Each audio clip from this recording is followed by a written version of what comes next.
On va les découvrir à 13h30 hier à Orléans. Oui, on voit, c'est d'ailleurs la fin de l'agression, hein, puisque l'automobiliste, et ça avait commencé par, il voulait le filmer, il l'a agressé verbalement en s'approchant de lui, en le filmant, on ignore évidemment pourquoi. Et donc là, il y a une automobiliste qui arrive, qui filme, et on voit le monsieur au pull, là, c'est quelqu'un qui s'est Mmh. interposé, il a mis en fuite l'agresseur. C'est quand même des coups assez Des violents coups portés violents à la portés au tête. visage. Le rabbin reste debout, ça c'est très important, parce que s'il avait été mis à terre, Coup de pied.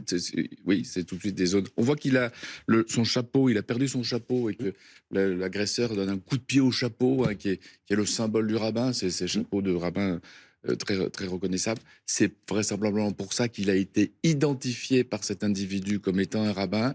On ne sait pas, c'est l'enquête qui le dira, évidemment, ses motivations. Est-ce qu'il le repérait? Est-ce que c'est une rencontre opportune?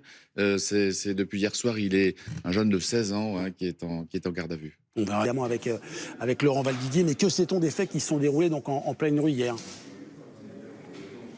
Ce qu'on sait, c'est qu'il était environ 13h30 lorsque le rabbin, accompagné de son fils de 9 ans, quitte la synagogue. C'était la fin de Shabbat pour donc rentrer chez lui. Il repart à pied et en plein centre-ville d'Orléans à donc 13h30. Il est pris à partie par un individu particulièrement jeune qui commence à l'alpaguer, à le suivre, à le filmer avec son téléphone portable. Le rabbin lui demande donc d'arrêter de le filmer. Et c'est à ce moment-là qu'une flambée de violence commence, avec ce jeune homme qui commence à frapper à plusieurs reprises au niveau de la tête. Le rabbin, il lui mord également l'épaule et l'insulte copieusement pendant de très longues minutes. Finalement, le rabbin parvient à s'extraire. Il va directement porter plainte auprès de la police qui ouvre une enquête, et un jeune homme est interpellé suite à l'étude des vidéosurveillances en début de soirée. Un jeune homme de 16 ans qui est donc le principal suspect dans cette affaire. Une enquête a été ouverte par le parquet d'Orléans pour agression, violence volontaire en raison de l'appartenance ou la non-appartenance à une religion supposée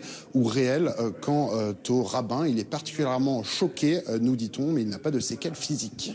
Un sentiment de révolte particulièrement au sein de la communauté juive d'Orléans. On est actuellement à la synagogue d'Orléans avec François Luce. À l'heure du calendrier, ce matin, c'était l'assemblée générale annuelle de la synagogue. Donc il y a beaucoup de monde ici présent. Tout le monde a été particulièrement choqué par cette agression, puisqu'on nous explique que oui, depuis le 7 octobre, il y avait eu des tags antisémites, mais ça n'était jamais allé plus loin, jamais été jusqu'à l'agression physique du rabbin. Donc ici, tout le monde est particulièrement choqué et espère que la justice va pouvoir passer rapidement. On a pu discuter également avec le président de la communauté juive d'Orléans, qui lui-même est particulièrement choqué. Il a pu s'entretenir avec le rabbin au téléphone hier soir et ce matin. Il est évidemment très marqué, notamment parce que cette agression s'est faite sous les yeux de son fils de 9 ans. Actuellement, le rabbin est entendu par la police pour tenter de confondre le principal suspect, qui est toujours en garde à vue. Merci beaucoup.